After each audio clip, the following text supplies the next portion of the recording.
In this video, we are going to take a look at a modified 3D printer I built for flying probe testing PCBs. In the past years, I spent countless hours testing prototype and production boards at my job as an electrical engineer for an aerospace startup. And when your hardware has to survive a rocket launch, probably fine doesn't cut it. So you have to test every single net on a board. It's a slow, repetitive, and tedious task, and my team and I have done a lot of it. So I finally decided to build a device that makes my life and my colleagues' lives a little easier. A flying probe machine. Except instead of a $250,000 kind, I built mine out of a second-hand 3D printer for $90. And by the end of this video, I'm going to find a fault on this board. Oh, and in addition to that, the software that makes this whole thing work, I will put online for free. More on that in a bit. Let me show you why I wanted this badly enough to bolt a probe on a 3D printer. When you build a circuit board, you need to know exactly that it was built according to design. Resistors have the right values, diodes are the right way around, you get it. And if you only build one or two boards, you can easily test this by hand like I'm doing right now. But if you build multiple boards, like let's say 100 of them, it really gets tedious to check them by hand. Like writing all of those values to an Excel sheet by hand to have traceability, you can easily do mistakes, even just in reading the multimeter display. And this is precisely where the machine is going to help a lot. If you build boards at a larger scale, then there are different answers to it. You can build a bed of nails fixture or get one of those bigger flying probe machines to do it for you. But if you build those custom fixtures, you can't change your board designs super flexibly, like you always have to update the fixture. Also, the density is limited, like if two probe points are close to each other, you can't really test them nicely. And you always have to consider the cost of designing and building those jigs as well. And the second one is a flying probe tester.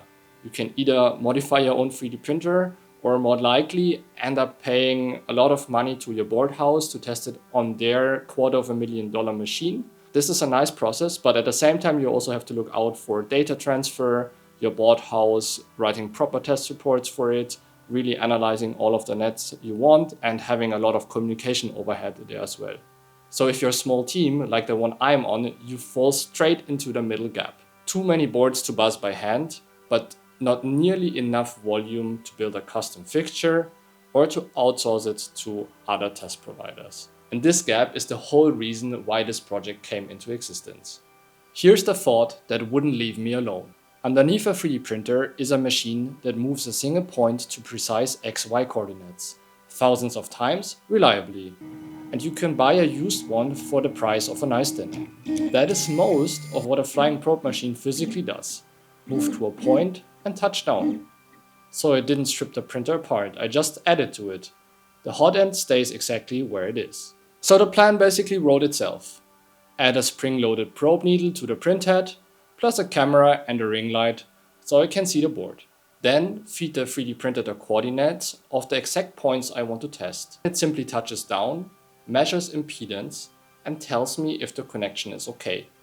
And in the end, the 3D printer is only the arm, and all of the brains are in the Raspberry Pi Pico, collecting the camera image, and running on my laptop a web tool which I quickly wrote with Cloud Code that moves the printer to the right location, captures an image, compares for fiducial alignment, and then sends the printer to the actual probing positions. Right, let's get it built. First, the probe. I'm not trying to measure anything clever yet. I just need a dead reliable electrical contact.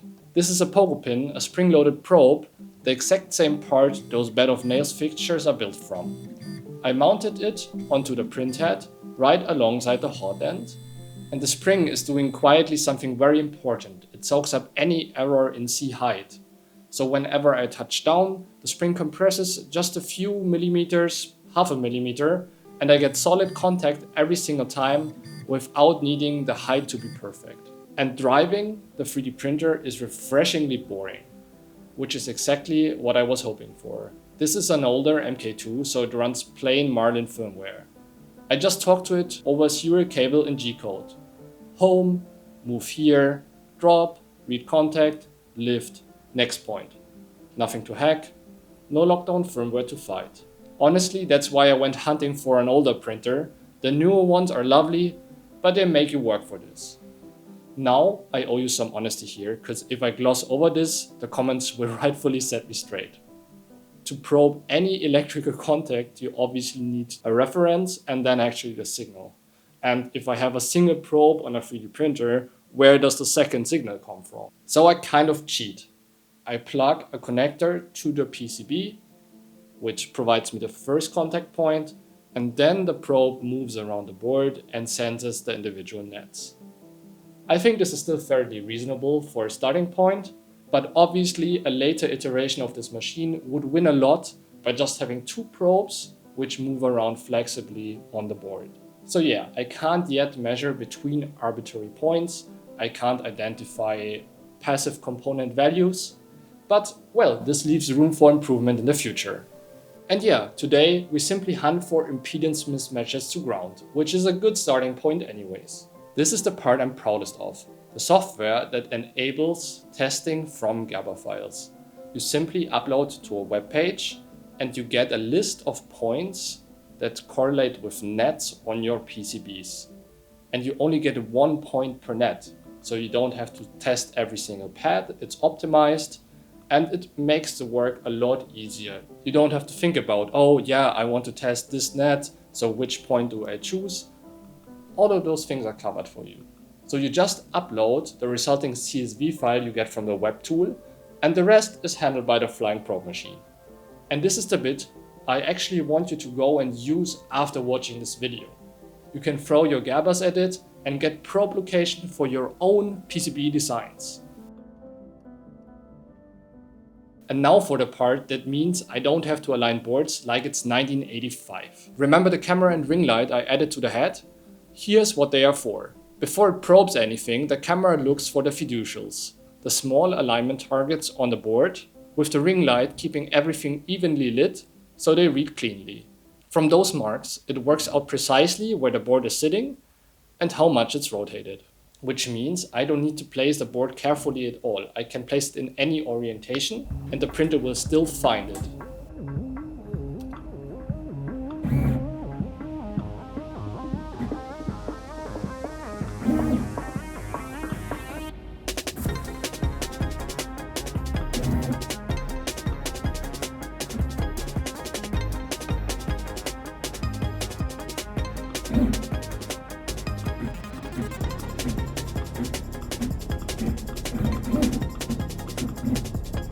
And now for the moment of truth.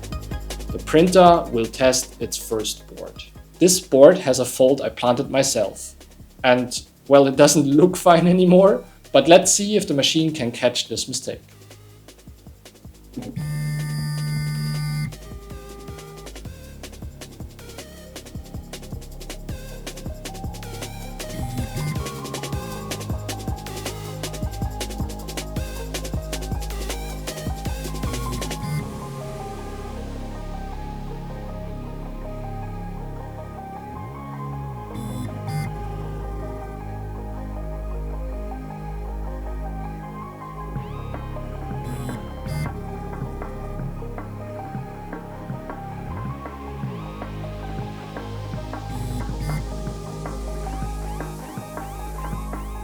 There it is, mismatched impedance.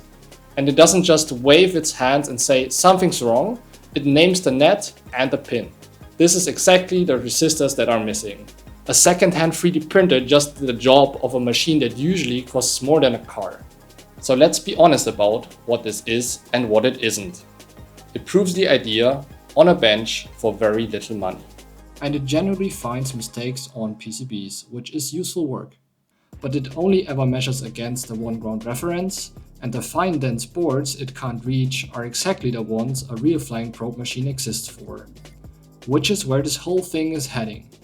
I want to build an accessible flying probe machine for electronics labs. Not the $250,000 kind, also not the $100 modified 3D printer, something in between which allows to get real work done for small batch PCB production. The real machine is coming and I'm building it in the open. So you can follow every single step from this prototype over there to the real machine on this YouTube channel. So feel free to subscribe and share this video with a fellow electrical engineer who might find this very interesting. In the software that works out where to probe your board, it reads your Gerbers and identifies every test point, is free in your browser right now. And here's where we're going next. Right now, it can only measure impedances with respect to ground. But I want to change that. I want to be able to measure passive component values, diode directions. So we're going to build custom electronics that allow for measuring other electronics. And if you don't want to miss out on this, subscribe to the channel and check out the probe location identification tool in the description below. Cheers!